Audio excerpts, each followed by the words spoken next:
And to the Old-Timers Comic Book Show. I'm your host, joining me, Hughes. And on the show, where the hosts aren't old, but the comics most certainly are, is a welcome return to a fan favourite. In fact, 13 fan favourites. It's the 13th Crusader. Yo, what's going on? Hey, man. Yeah, the books are old, the hosts are not. And just for the record, I am the youngest member. I've missed you. Likewise, old friend. Old chum. Yeah. I watched recently. I rewatched the Cape Crusaders, Return of the Cape Crusaders thing. Oh, terrible good fun. You know the cartoon with Adam West and Burt Ward. He's Yeah, called everyone I old remember that. chum. I remember we talked about that on the old TDC shows. That was a fun time. Yeah, good times. All right, okay. So, no professor this weekend, as he is slumming it with comic book creators over at Terrific Con. I hope he's having a blast. So, he misses 13th welcome return. Why would you not want to slum with us instead? I have no idea. I don't know. What do you expect for Patriots fans? That's all I'm saying. No comment on that one. You got No that on the comment. slide. Speechless. Okay, cool. And the football jab start already. Okay, so we have four books this time around, and we're looking at the unsavoriness of comic books a little bit with this one. There's a couple of controversial ones in here. Mired in one that's so off the wall, you think, what the hell's going on? And an absolutely bona fide classic. There you go. It's pretty much all there. We're going to start with the unsavory first. We're talking about characters that have been killed off in a comic book. Now, we can't say this without talking about 13th's favourite blonde. Go on, get it out of the way. Miss Gwen Stacy. Yeah, Gwendolyn Stacy. Gwendolyn Stacy. Is it true that you hurled abuse at Jerry Conway when you met him at a con because you killed her? Perhaps. It is true. And when was this con? Last year, actually. Last year. So that's 2022. And when did Gwen Stacy get kicked off the George Washington Bridge? Well before I was born. So do you think, therefore, that is a long time to hold a grudge? No, not long enough. It's funny because I did tell him, like, listen, man, you know, you did it wrong and all this stuff. But then I commented him on other stories that he's written. So it was a good time. You tried to bring it back twice. What more do you want? Yeah. Is that counting the clones? Yeah, so you had the clones storyline, and then brought it back in the Evolutionary War. Yep. In the annuals. So there you go. And of course, she's all over the place now, or a version of her is all around. I don't suppose we can go very far without saying Jason Todd. Yep. We've talked about the demise of Jason Todd numerous times. There are some characters that don't make the grade just based on age, because the show we look at 25 years back. So Tim Drake's dad, for example, would have been perfect for this show, but unfortunately, it doesn't fall within the remit of the age that we're looking at comics. Uncle Ben. Uncle Ben. See, we talked about Uncle Ben. We never talked about Tim Drake's parents. You don't go that far. You might as well say Thomas and Martha. Exactly. More recently, Alfred has left the mortal coil. Do you think comic book deaths should be revered, or is it just a gimmick now? I think once upon a time, the focus was so much on story and how to captivate the audience that sometimes even a fan favorite character, unfortunately, has to be eliminated. And where would Spider-Man be without the death of Uncle Ben? Same for Batman's parents and whatnot. Even Superman's parents, for that matter, right? His Kryptonian parents. And his parents have died a couple of times before retcons back in. Correct. What about things like Jean Grey? Because I mean, Jean Grey, for me, I know people will argue that Captain Marvel, the Marvel Captain Marvel, will be the one with the whole graphic novel thing. But for me, I think it was the death of Jean Grey that brought comics, the death of main characters to the forefront. Yeah, it This was was definitely controversial. mm, Um, the original intent was not to kill her off, but then it was decided that it would be better to kill her off. And I hate to say it, but it did make the story better. What hmm I didn't like is how many times afterwards she came back. But that's me. A phoenix is supposed to be something that kind of resurrects, comes back. I get that, mm, but I just don't think that if you're gonna do that, that's fine. I just don't think it's gonna top the original display of story. mm, So you could have the death of the Phoenix. There's only one death of the Phoenix storyline that's at the top, and that's the mm, original one. mm. Don't look at the Hellfire Gala Club #1 that came out last week for Marvel. Then just saying. I just made a note. But then you got characters like Hawkman that he's designed And to Hawkgirl, keep, and the Hawkgirl Hawks, to yeah, keep coming yeah. back. And I suppose that kind of longevity gives the writers a trapdoor, doesn't it? It's like, oh, Hmm. we're caught in it. We've paid ourselves in a corner. What do we do?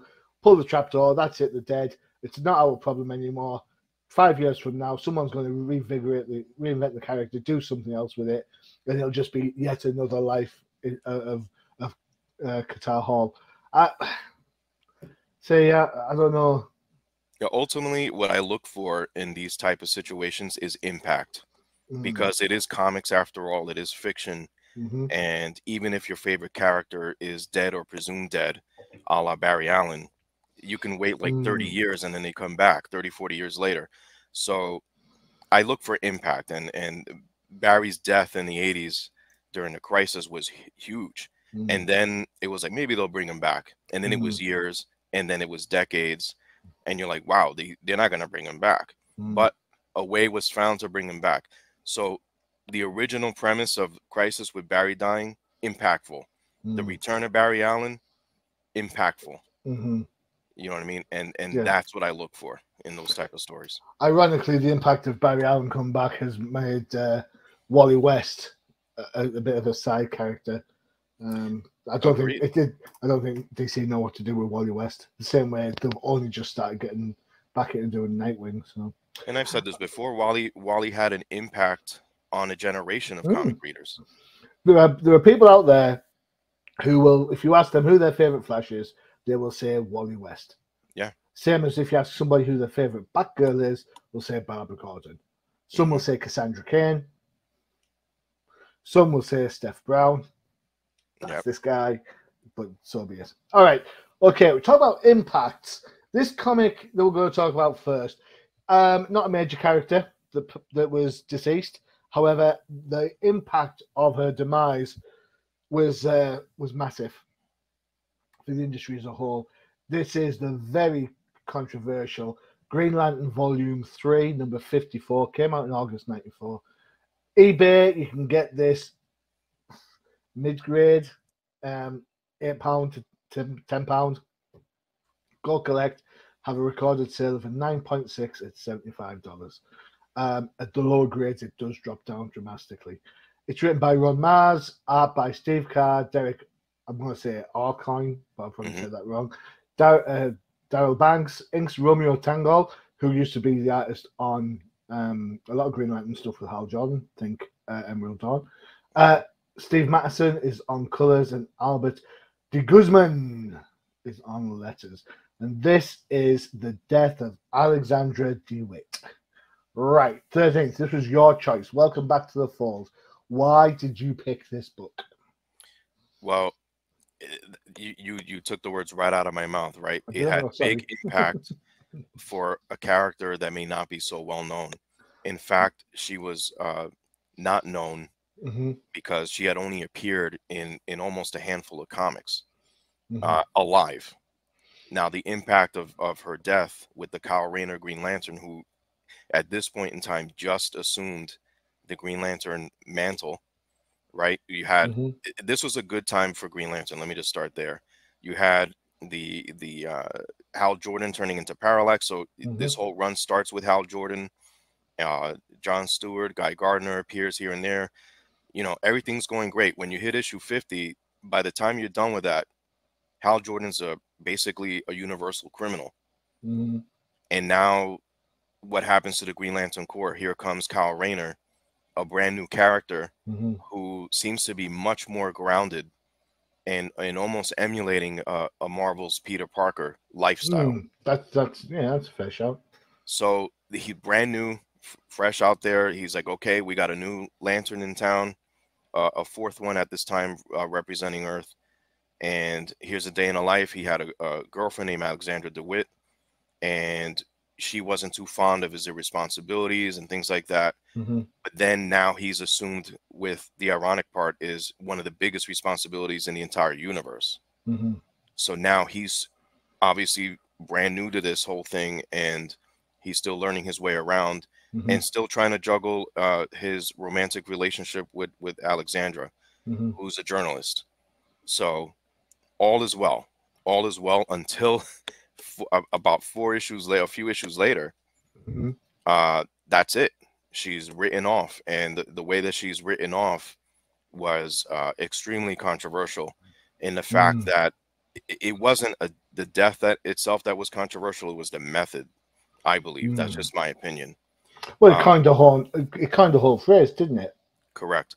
The phrase was "women in refrigerator syndrome," which basically is trying to say that women or plot devices or are used as plot devices Mm-hmm. for a bigger means, to kind of boost another character. So in this case, that's exactly what happened. Mm. Alexandra, unfortunately, was a victim of circumstance, because the target was Kyle Rayner, but they used her to get to him, Mm-hmm. and that's basically what that syndrome means. And thus, with the panels in here where Major Victory is sent by the government to go after Kyle Rayner, unfortunately, Major Victory doesn't care who's in the way, Yeah. and basically murders Alexandra DeWitt. The panels throughout this book are very vivid. Mm. It doesn't leave much to the imagination as to what happened. And then ultimately, the panel where Major Victory, after he kills her, stuffs her in a fridge, literally, is probably one of the most controversial panels in comic book history, certainly for this Mm. period of time. I remember when this came out, because I was collecting this run off the newsstand, and I barely missed an issue. If I did, I Mm-hmm. would try to go back and find it. And I remember reading this fresh off the stands, and I was like, first of all, I was already a little iffy on Kyle Rayner, only because he Mm. was new. I didn't know anything about him. Mm-hmm. So you got to give him a chance. You see some character development here, and then you have this. Mm. So unlike Spider-Man, where early on there's a traumatic event in the very first issue, Mm. Superman as well, right? His whole planet explodes. Batman, his Mm-hmm. parents, later on you learn that they died. This happens in the middle of the character development. And I get Mm. that Alexandra DeWitt is kind of a supporting character to Kyle Rayner, but Mm-hmm. they didn't even give her a chance. Yeah. This is like, no, you're out. And this kind of got a lot of attention on Kyle Rayner. Say Mm. what you will, the panels themselves are very controversial. I highly doubt something like this would be released today. Mm. And this event or would hang on in the Kyle Rayner lore forever. Mm. Kyle Rayner, unfortunately, is known for this. Not Mm-hmm. that it's his fault, but No, this no, thing no. is attached to him. Yeah. And It's like later a on down the stigma. line, yeah, Mm. it's just exactly. And later on down the line, he has romantic relationships with other superheroines, Mm. Wonder Girl, Jade, but this always comes up. Mm. For a character in Alexander DeWitt that didn't have a chance to really breathe in comics, um, it's an unfortunate end, but the impact of her death is big for Kyle Rayner and big for the industry as well. This is a controversial topic that gets debated quite a bit. Yeah. So the term we hear nowadays is fridging. Characters Right, get fridged, and right, this is kind of what this means. The character is historically, I think Ron Mars has actually said she was created to be killed, right. and I think that's where a lot of the controversy starts. To be honest, Hmm. um, side characters have been killed for plot devices for years. I mean, Right. this book came out in '94, and you can turn around and say, well, the death of Uncle Ben is a motivating factor for Spider-Man, as Hmm. is then the death of Gwen Stacy. and yet nobody says. And you know as well as I do, Gwen Stacy, she's in a handful of books. She doesn't do a great deal up until the 110s, 120s. That's correct. In So fact, one of my first writing assignments for Comic Crusaders mentions that Gwen Stacy made an appearance in Spider-Man books at one panel at best. yeah, exactly. So she wasn't like a mainstay. It wasn't until, as I said, the 110s. Correct. Then Later on. added more gravitas to it by killing off Captain Stacy, and Right. yet nobody complains about him getting killed. No one Mm-hmm. can, apart from you, complains about Gwen being killed. Mm-hmm. The thing that makes this even more ironic is you could argue that this book is the start of Gail Simone's writing career, because she had a great big massive rant on the old Tinterweb when this came out, and that's what kind of got her noticed by DC and so on and so forth, as I'm led to believe. The other thing that always makes me laugh when we talk about frigid in comic books, and lots of writers do it, so let's not hurl a lot of any abuse to Ron Mars. You know, Mm-hmm. Ron Mars is a great writer, but nobody complains about the Gwyneth Paltrow character in the movie Seven. Mm-hmm. She's only there for two reasons: one, to possibly sleep with Morgan Freeman, and two, to get killed. That is the only reason that character is there. That's it. So, and nobody goes on about. Everyone talks about Seven being a masterpiece, and I'm like, but it's exactly the same as this. Mm-hmm. You know, Kyle Rayner is a Green Lantern. I quite liked him. I don't have a great deal of stuff about him other than the Justice League comics when he was in that. I do have a funny story about this book. I was working for a company up in a town called Peterlee, near where I live. Well, I say near, it's about 26 miles. And it was my birthday, and they bought some just random comic book tat, bless the cotton socks. And one of the comics they picked up was this comic in a charity shop for 20 pence. Wow. And as soon as I looked at it, I was like, I think this is the controversial one. My wife was working with me at the time. I said, I think this is it. I think this is the start of fridging. And I'm flicking through the pages. I'm like, yeah, that's it. The character gets fridged. Look, boom. Mm-hmm. The art in the book, let's be a little bit critical, is a little bit all over the place. That's what happens when you get like 3 different artists on there. And Tango tries his best to keep everything concise, but there's a couple of cartoony pages. There's a bit of stuff that looks like Kevin Nolan, a bit that looks like Graham Nolan. It's just a little bit all over. I mean, Alexandra looks great in the first half. You're a fan of this book, so tell me, is the ring just out of power, or is something else happening on? Because at the end of the book, his power ring runs out. Does it just need a charge? Correct. Again, he's just learning. He's literally green to the job. Boom, boom. Yeah. So, again, at this time with Kyle Rayner, I was a little hesitant to kind of learn about him. But then this happens, and then the rest of the run is history. I enjoyed Kyle Rayner in this run. And whenever the topic of these panels comes up, when they decide to kind of do a flashback, I'm like, yeah, I remember that issue. And Kyle Rayner's been around for quite a bit. He's been not just in this instance, but he's been used in various methods as part of the Justice League. Like you said, he basically lasted throughout the end of this run. He became a fixture as part of the Earth's Green Lanterns. But this is the early days of Kyle Rayner, and unfortunately, the end of days for Alexandra DeWitt. It's interesting because we talk about diverse characters in comic books in modern days, and they don't seem to have, because everything feels a little bit shoehorned. But when you look back, the Green Lanterns have managed to incorporate this, I suppose, the pseudo-diverse by having alien races in there. But John Stewart is massively popular. In fact, you could argue that all the Earth Green Lanterns are popular. I mean, Hal is the stalwart, admittedly.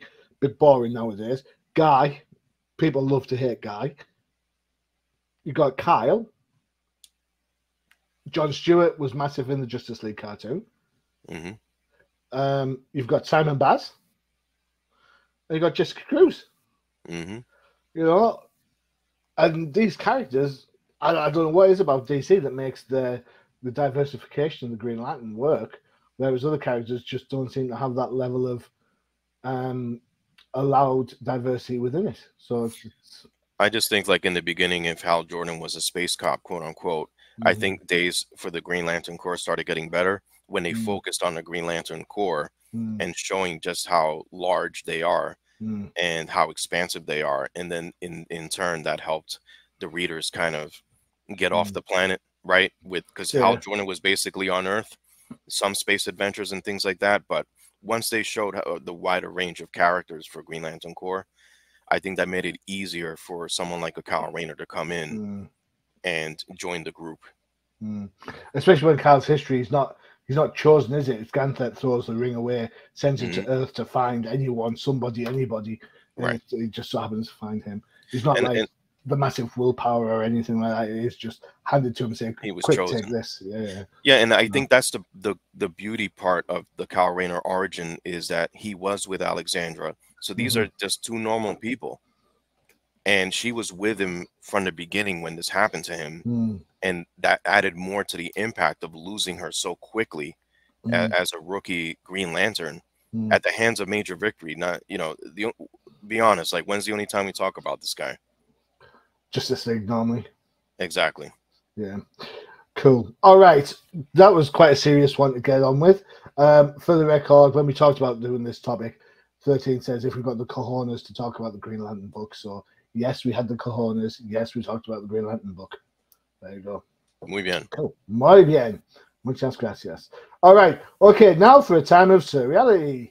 It is Detective Comics. This is one of my calls. Detective Comics 485 from September 79. eBay, you can get this at near mint, apparently, at £40, give or take. Go Collect have a 9.6. Oh, sorry, they have a 9. Oh, sorry, I've got 9.6 at $93. A 9 at 60. So that's quite a drop off there. So you might even get like an 8 at a reasonably priced price. So here we go. This one features the death of the original Batwoman, Kathy Kane, written by Denny O'Neil, art by Don Newton, who we can all say is just finding his feet on this one. Adrian Roy on colours, and I'm assuming that it's Ben Order on letters. So we'll have a check on that. There was no letters credited on the book. So an interesting story about this one. 13th, I'm sure you know all about this. The way this worked is at one time in the 70s, there was 3 Bat books. There was Batman, there was Detective, and there was Batman Family. And at one point, Batman Family was selling more than Detective Comics. Yep. And DC had a bit of an implosion in the 70s, said, right, we have to cut some books. And there was talk about cutting Detective Comics, the comic that started DC. That's what the DC stands for. Detective Comics has been under the cosh a couple of times since then, of course. Most notably when Alan Grant and Nombre Fogo came in the book and revitalized it then. So what DC, the powers decided, was they couldn't get rid of Detective Comics because it is their legacy book. What they actually did is transplant the formula from Batman Family, which was kind of like an anthology book with lots of different, like 4 or 5 different stories in, and then place it in a Detective Comics, which it had a backup strip as well. So it's not like a brand new idea. And originally Detective Comics was serialized anyway. So you can see how the advertising on the book at the start says featuring the entire Batman family. So you're trying to get that link into the Batman family book rather than just Detective Comics. Sounds about right. Okay, so I love this era of Batman, and I love Don Newton art no matter how early doors it is. It is that simple. So this is a traditional 70s looking book. You know, you've got the thing going, you've got the splash page, open it up, you've got the tagline at the top of whatever's going on. Don Newton, art-wise, I think is one of the unsung heroes of Batman. I don't know how you feel about that. I agree. Added a level of realism. You could argue that he's from the Neil Adams form, but I think he just takes it a little bit more 70s. His build's big. I'd say somewhere across between Marshall Rogers and Neil Adams, but without the long capes of Rogers had. Fishnets in the book, always going to get a thumbs up from me. Woo. Nothing's changed, 13. Nothing's changed. So Batman's been sent on a mission to protect Kathy Kane. Her life's in danger. He gets there, gets taken out by the Bronze Tiger, and then off panel, Kathy Kane does get killed. And from there on in, it's a bit of a fight issue as he then argues with Raish and then goes and takes on the Sensei. It's all a scheme by Raish, who wants to dispose or dethrone even the Sensei from the League of Assassins, so he can reclaim his cult, I suppose you'd say. It's a martial art book, so it's fine. It's really hard to do martial arts well in comic books, I think, because there is a lot of movement and there's got to be kinetic energy in there. But Newton does his best. Some of the Batman pictures, I mean, we've seen Novak do stuff like that all the time. I like it. I thought it was a really fun book. Batman's not at the top of his game. He gets taken out a couple of times, bless his cotton socks. He gets that taken out dead easy at the start of the book to get, he's expecting to do better than that. But there is a bit of an honor thing in relation to Bronze Tiger. Won't let Batman get killed just because, and it sets up things down the line, and I don't mind that so much. This is the main story we're talking about. There are other backups. There's a Robin backup, a Man backup, and a Batgirl backup. So, but this is the one that we really want to focus on. What do you think of this? I thought this had some legs. What did you think? Yeah, I read this and I'm like, why? No, I'm like, why kill her off? She was just living in peace, and then the League of Assassins. That's not many people get out of those situations. And the proof's in the pudding here that for as much as once upon a time she had a fighting prowess, it wasn't enough, even with Batman there.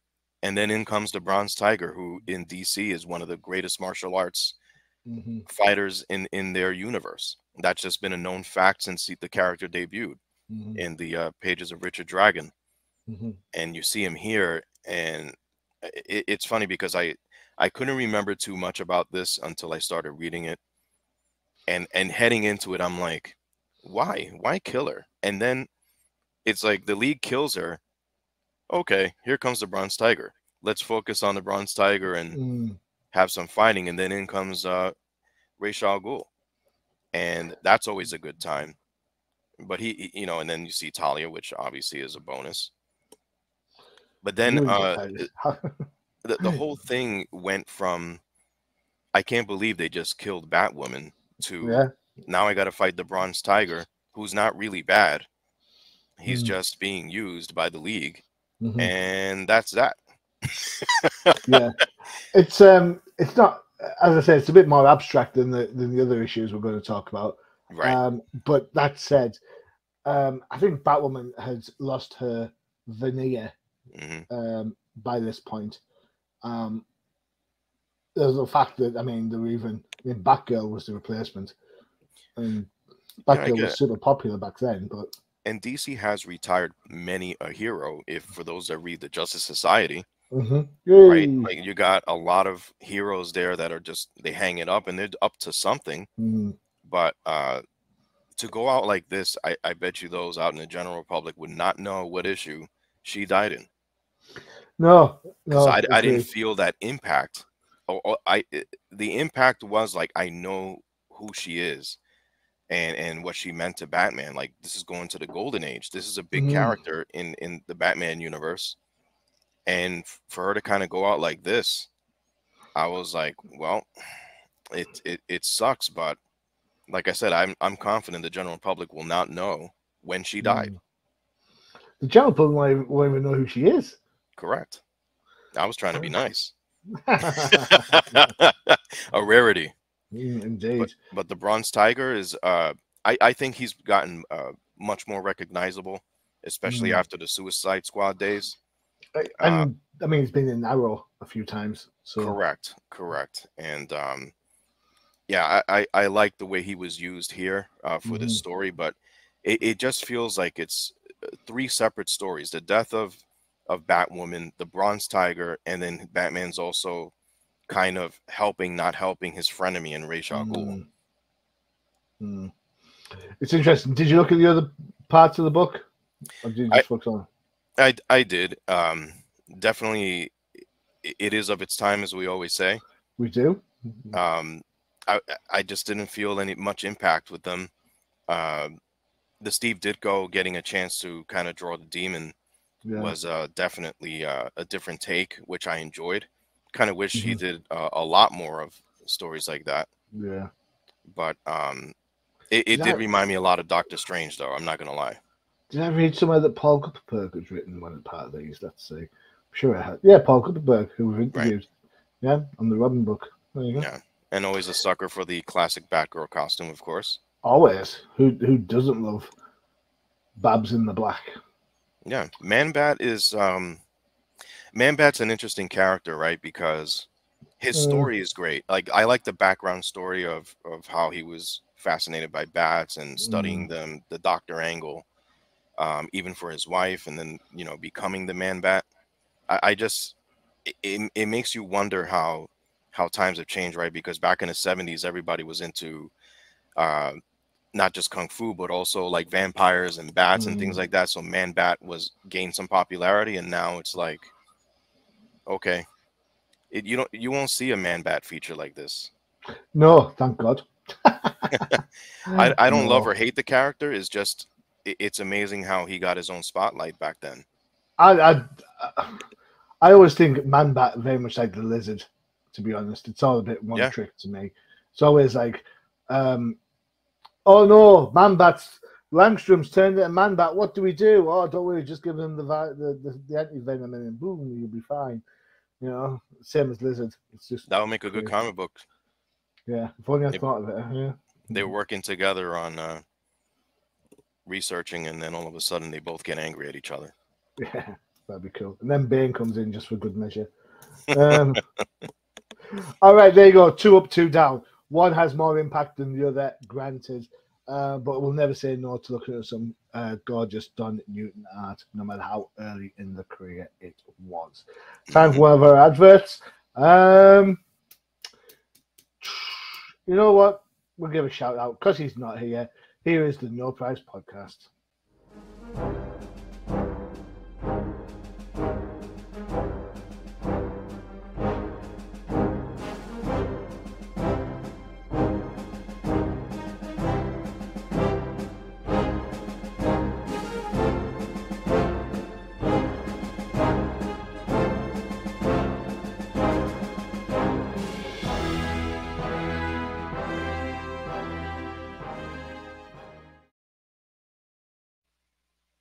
Prize podcast all about the MCU, Disney Plus, and even some Marvel comic books. Sans the Professor.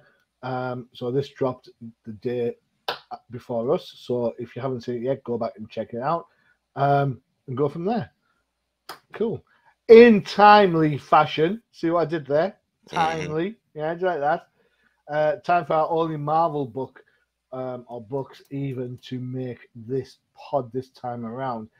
And this is, without a shadow of a doubt, a bona fide classic. This is The Spectacular Spider-Man number 107 from October 85. You can get this on eBay in the UK for anywhere between 25 to 164 pounds. So that has to be why someone's trying to charge 164 pounds for it. Go collect has it down at $110 for 9.6. All right. Big brag time. This is Peter David on writing.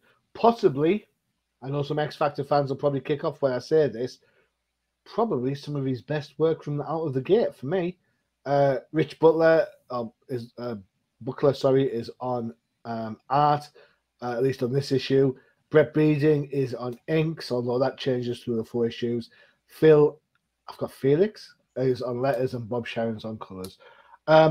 This was one of your choices, Hmm. and I cannot argue with you on this, because this is probably one of my favorite Spider-Man stories, all the way up there with Kraven's Last Hunt, which Yeah, is its own, which could have made this list as well if we hadn't already talked about it, because there's a correct. dozens of characters in there.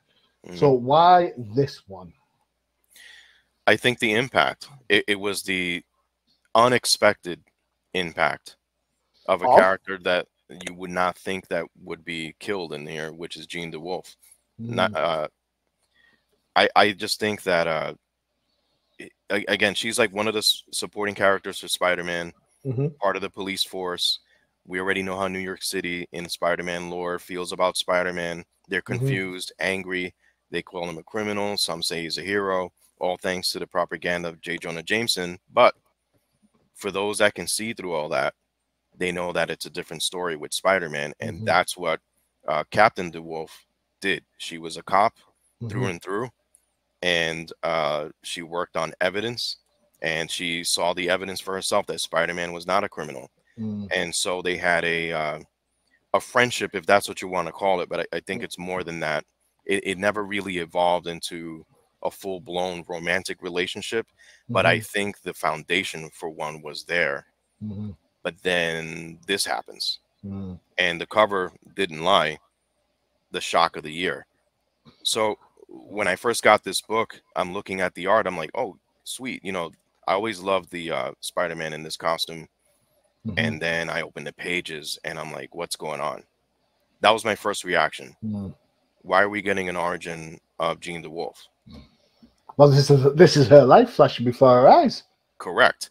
And I didn't know that until I turned into the third page, and I was like, this is how you opened this story arc.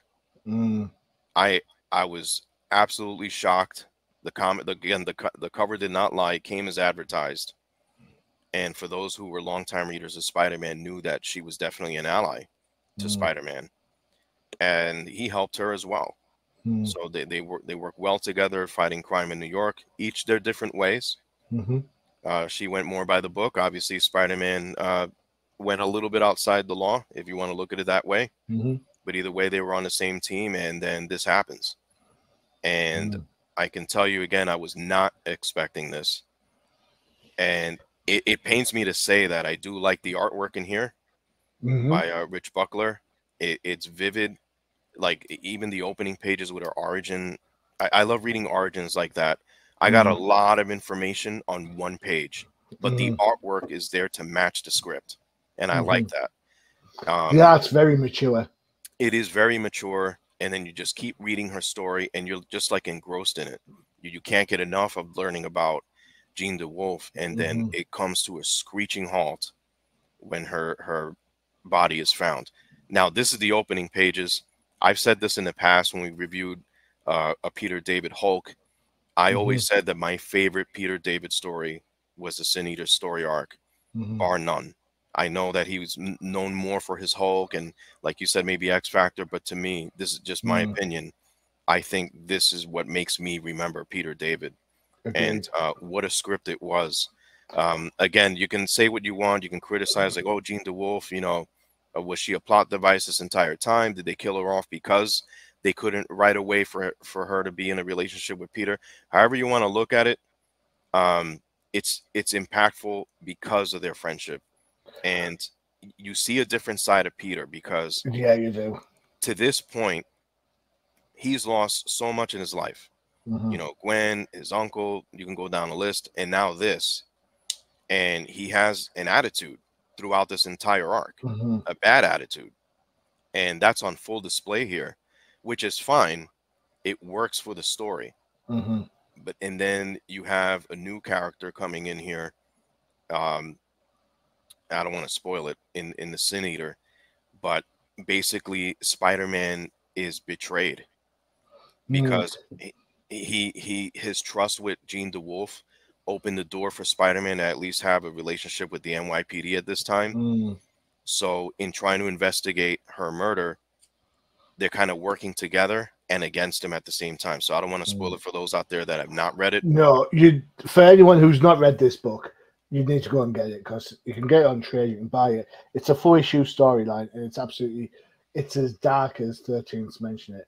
What makes the story work is you've got so many different plates going on. It's Hmm. not just about the death of Jean DeWolf. You've got Stan's storyline, you've got the Reverend storyline, you've got this guy who's confessing the sins in there. You've got Daredevil, you've got politics, you've got law. all these different aspects coalesce into this melting pot, of which the death of Jean DeWolf is the kind of litmus paper that just goes. Yeah, Yeah, it's the kind of thing that does this. The script yeah, by David works when it's tense. It works when it's funny. It works. Daredevil's in this. And he comes off like an obnoxious.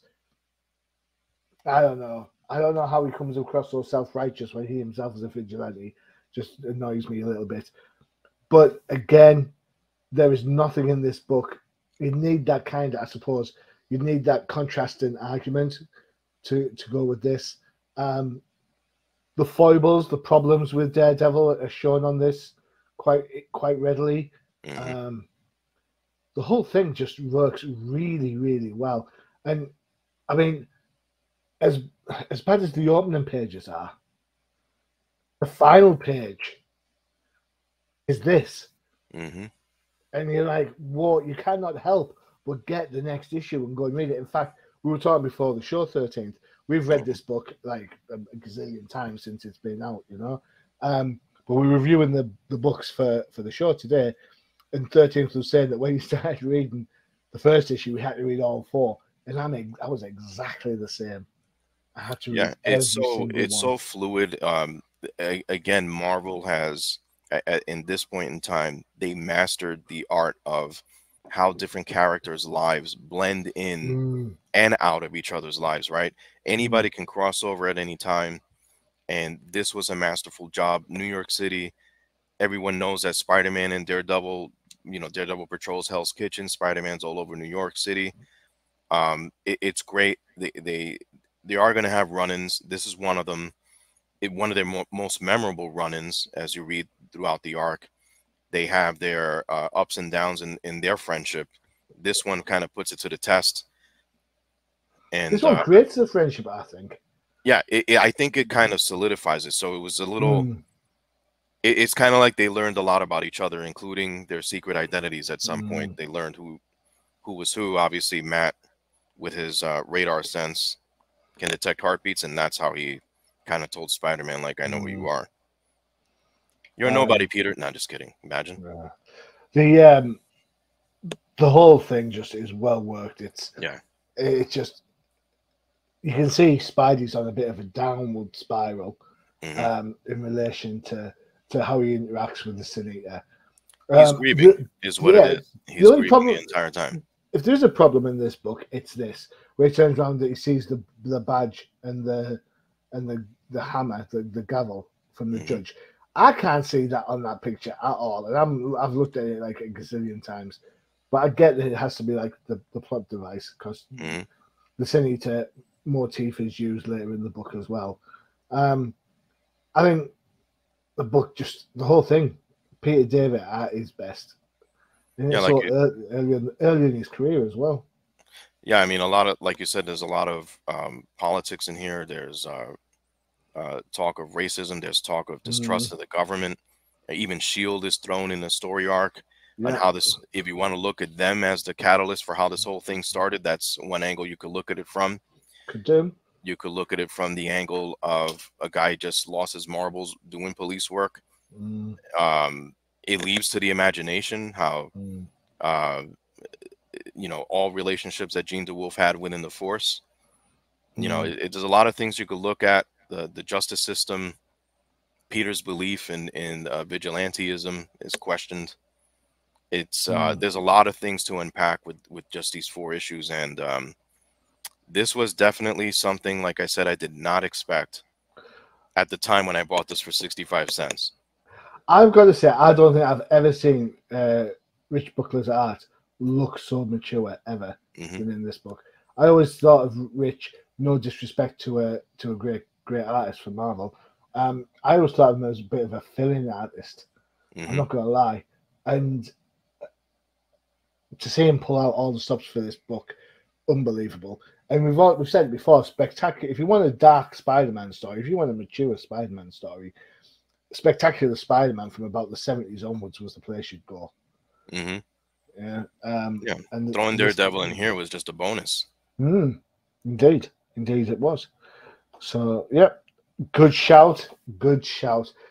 So for those that are interested, the book runs, The Death of Gene DeWolf, runs from 107 to 110 inclusively. The art in the last one does get a bit ropey. There's several people on inks and finishes, but as a story, it holds up massively. So you can get, there is a trade paperback out there. Be warned towards the back, especially in the early prints, one or two of the pages are being transposed in the final act, so it makes it a little bit odd to read, but it's there. Yeah, can I say? But no, go for it. It's an absolute beautiful book. Excellent. Whew. And now for something outrageous. Did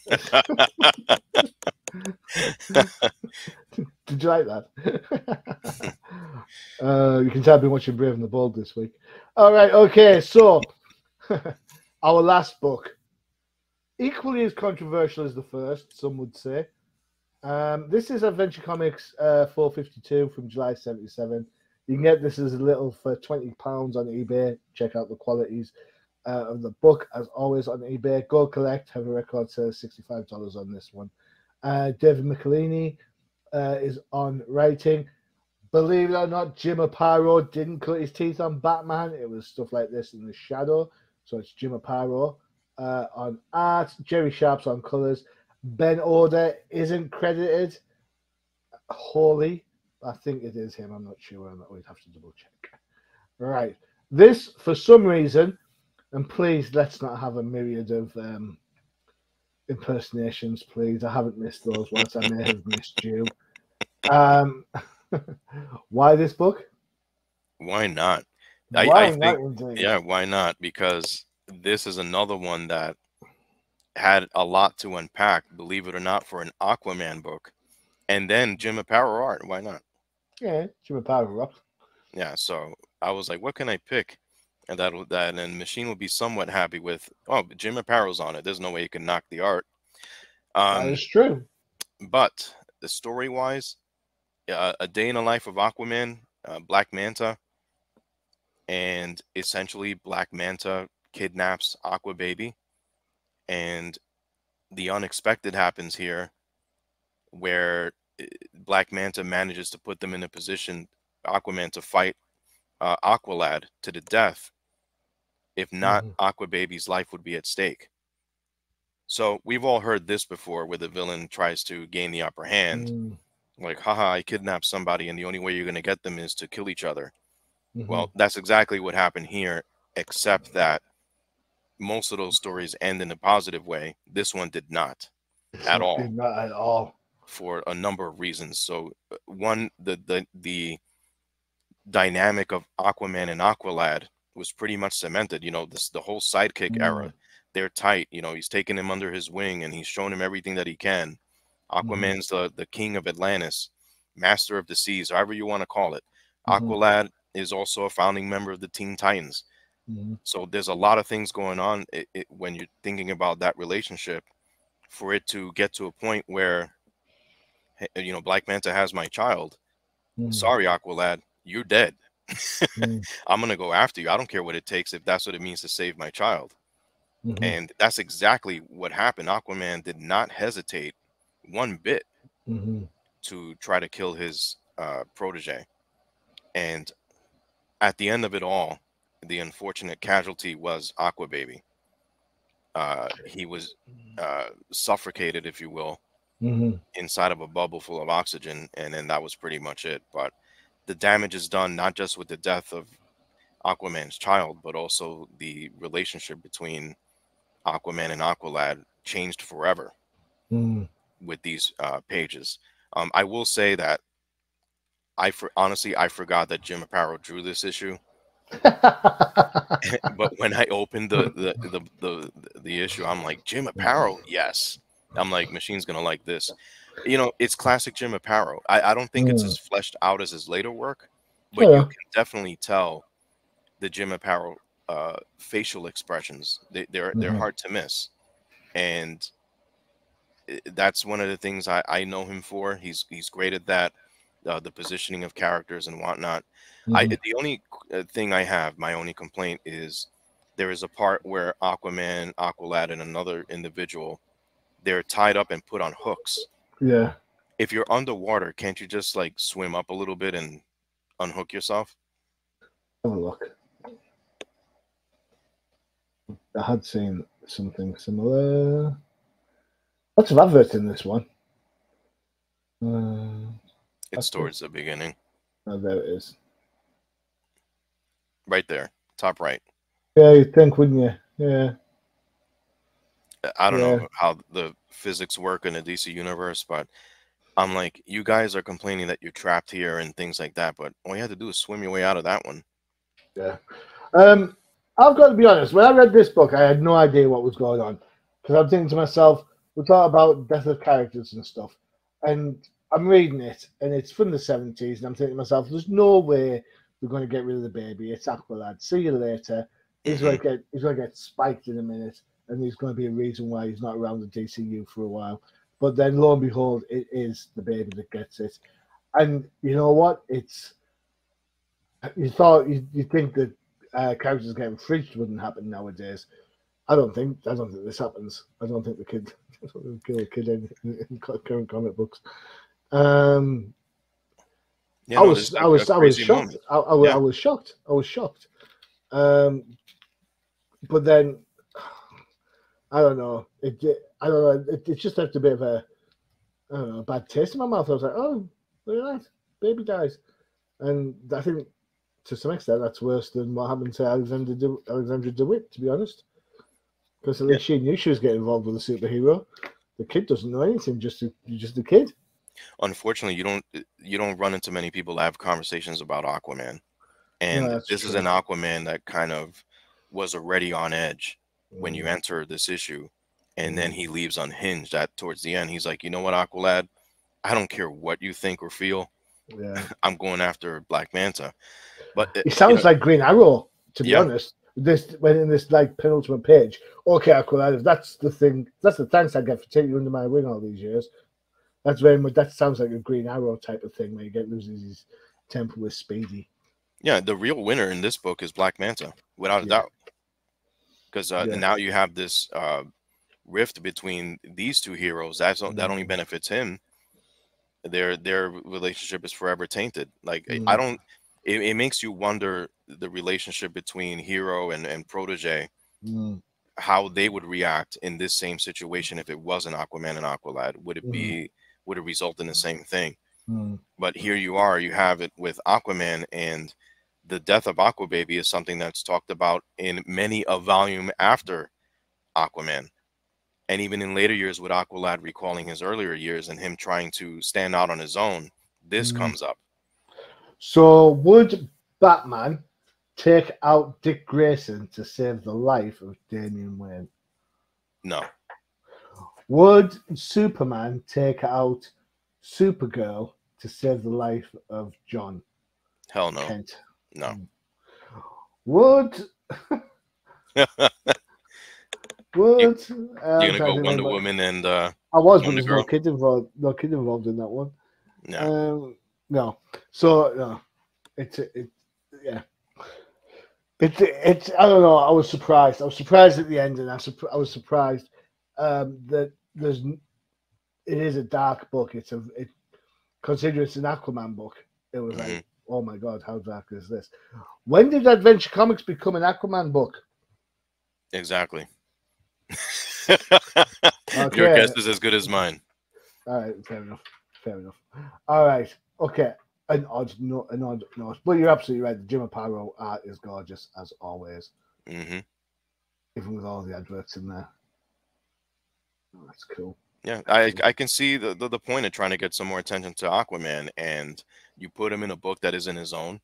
You put him in Adventure Comics. To your point, you proved it exactly.